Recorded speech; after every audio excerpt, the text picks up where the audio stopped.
At this stage, there are a lot of talks again and again about the reforms. Maybe there is a lack of the, let's say, will, or that it's too slow compared to what people expect. But what would be your explanation, and what we should know about, doing the reforms of Ukraine, and what could be the real obstacles, if not to go too general? I think right now there's a general consensus in the West, if we're talking about how Ukrainian reforms are perceived, is that they are moving in the right direction, that there is a good understanding where Ukraine has to be in terms of European standards, but there's not enough capacity and speed to move forward this change.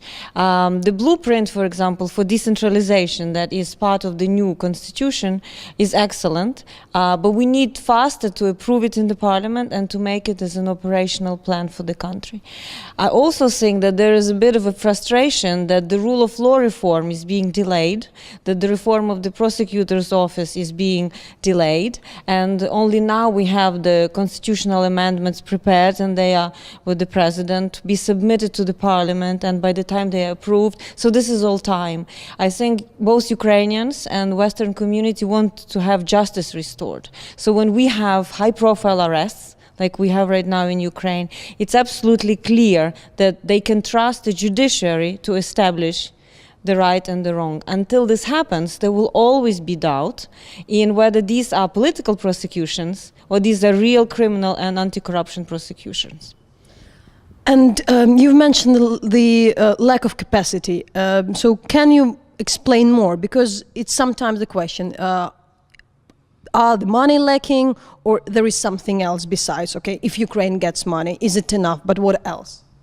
I think there are two things with financial assistance. On one hand, it's I think Ukraine needs a wider plan how to develop the country and economy in particular. It's not enough just to mention that we will invest in agriculture or in IT industry or in, I don't know, textile or food processing.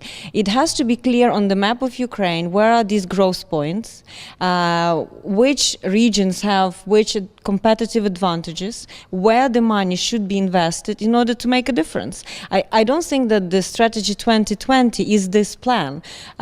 We are used in Ukraine to report our intentions by naming laws, that we need to pass this law, we need to change this regulation. But it's not a story that we are telling, and it is not reflecting on how we will build our economy. I think this is the problem. And then once we have the plan and we have an understanding, some people have to make it happen. People have to develop projects, It's a project-based approach. It's a lot of people have to be good managers to understand how to design a plan that will happen, that money will not be wasted. So we need to retrain a lot of people. And now, when decentralization will happen and communities will get both financial resources and responsibilities to shape, their economic development, do they want to build interlinkages with which regions, with which countries, with which industries, they need to know how to do it. But if you speak about the current both government and, let's say, new political elite, so still there are the question, is it old or is it new? I think it's a mixture, I think it's the transition period in a way. I think there's a lot of good people in top senior positions, especially coming from private sector, who know how to manage things, but they are not yet a critical mass of people that will make decisions reality. This is the problem. Ukraine will not change if we will be just making intentions that we will do this, we will do that. So I think right now we need to change the mid-level of bureaucracy. We need to make this level efficient. I want to see missions for our ministries. For example, what is the mission of Ministry of Economy? What is the mission of Ministry of Youth and and Sport? We have to be mission-driven rather than process-driven, because we all the time shuffle different papers. Ministries have huge stack of papers, but what is the purpose? What kind of Ukraine are we really building? Because of course we have this association agreement, but I would say it's so technical that it's not like the light in the end of a tunnel. It's a tunnel, but Ukrainians, they need to see this light, and this light could be the story of national development. And as well, there are a lot of talks about let's support Ukraine. The government, the Ukrainian government, speaks about that. The civil society, many people. But at this stage, people don't understand what does it mean, what to support, what we can be concrete. Also, with the recent results of, we have still a lot of troubles. I think there is a general will to support Ukraine, and also I think now especially European Union and United States, they understand that Ukraine's success is a security issue. That if Ukraine continues to be mismanaged, corrupt, poor governed state, it's a threat to European peace. That's why this time I think why it's different than in 2004. Of course, because we have aggression, we have Russian annexation, that Europeans really also have a stake in Ukrainian success. So they are helping. The IMF program is helping to stabilize the economy, but for Ukraine to succeed, we need to have growth and jobs.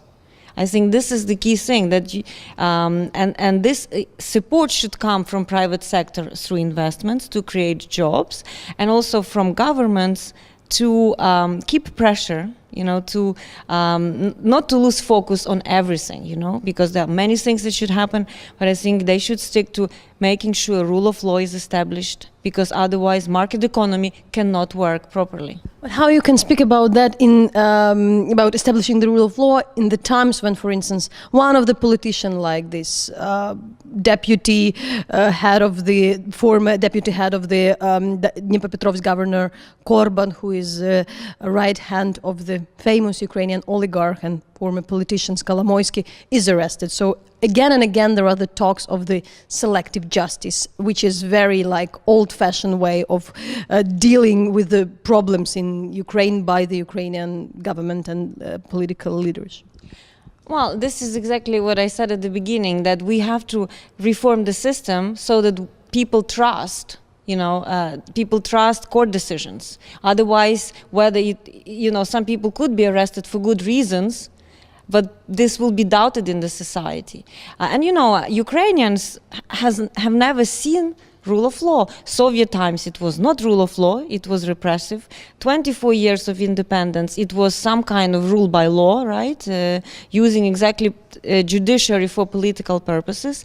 That's why I think the amendments that were prepared by the Constitutional Commission, they are good, they are in accordance with the European standards of depoliticized professional courts. So we have to keep pressure and to keep both from society demanding that these constitutional amendments are approved by the parliament. And this is now our biggest challenge because it hasn't happened yet. And final question, we've mentioned shortly Europe and the West. They are taking care about the security, the security in Ukraine, which could be the security for Europe as well. But what we discuss now, for instance, being here at Riga conference, we understand the same talks. We understand that there is not much new. We still are talking about the problems and discussing what is the cause of the problems, rather than do you see any kind of visionaries? Do you see any kind of inspiring leadership which would move us to something new, rather than to discuss again and again what is in Putin's mind and what you could do with Russia and what you can do in this region. You can make a dialogue, and we couldn't be, it shouldn't be confrontation, but the dialogue. But that's something which we are speaking already for a year, and I think all the politicians, journalists, media, societies are really tired of that and don't see where is the prospect. So where do you see this prospect? Is it there? Who can provide us with that? Well, I think Riga conference has very high level attendance. Of course, I think it's a period of resilience. It's in a way where we have to stick to our words by doing and delivering on this, because maybe a lot has been said and it's true, but not a lot has been done. I think that's a problem. I mean, Ukraine and Europe was managing crisis of war, but right now that we have some moderate peace, not peace, but stopping of Russian aggression. It's not such an active phase. It's time to start delivering, and I think that something has changed, and I think what has changed in Ukraine, for example, is this first steps towards real decentralization, right? Because before it was all the talk, but now we have communities, new communities shaped, and I think these new communities could be like role models for other communities in Ukraine to see what it means to be in charge of their lives and to depoliticize this discourse with Kiev. And the West, I think, is of course sticking to the policy of sanctions to keep pressure on Russia, and I don't think there will be new change in that. It will be with us for a few years until there's a course of change in Moscow. But I think the most dynamic situation will be in Ukraine. So there will be new things happening in Ukraine. And still the question about the Ukrainian oligarchs. It was always the issue, and many would say that unless the system is still in place and unless the oligarchs are still the driving force of the Ukrainian economy, Ukrainian politics, it's not really the way forward. So in this regard, in the time of this crisis, what would be the way, I won't say for the government, but really for the different politicians, I won't say for the president himself, whom we can also discuss, is he an oligarch or not, to do, because somehow everybody of the current oligarchs had done something wrong. It's not just a claim. We have papers, we have all the kind of proofs. In many cases, you can go to the court with all the wrongdoings done within the past years.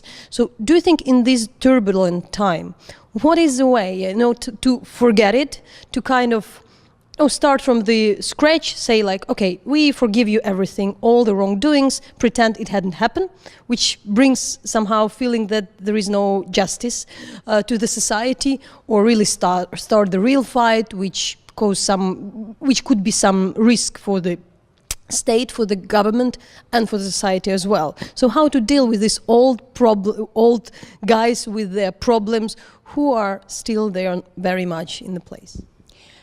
Well, how oligarchs were making money, I think it was obvious. They were taking deals in a murky privatization where it was not fair. They were benefiting from the state banks and all kinds of state financing. They were making money on procurement, and they were also benefiting from monopolies. So these are the four pillars of oligarchy.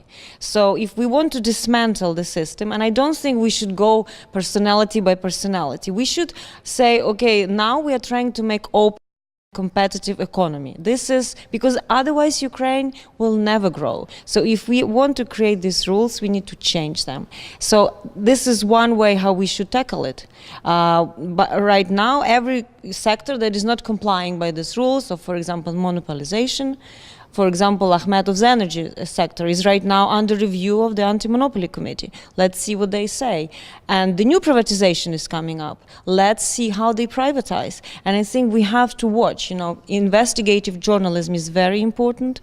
I think Ukrainian watchdog organizations should check public procurement, because right now data is opening. We are getting more and more tools to fight exactly these evils. And another idea, perhaps, this interesting point of justice that you said, perhaps the oligarchs could create a fund, each of them contributing to a development of Ukraine, let's say $1 billion fund, all oligarchs committing funding to starting up new businesses on a free and fair, low cost rates for Ukrainians, helping compensating the veterans of the war, helping the families, and giving a new start and giving back something to the society that will not be just some posh philanthropic projects, but will actually provide added value and give it back to creating some prosperity for Ukrainians.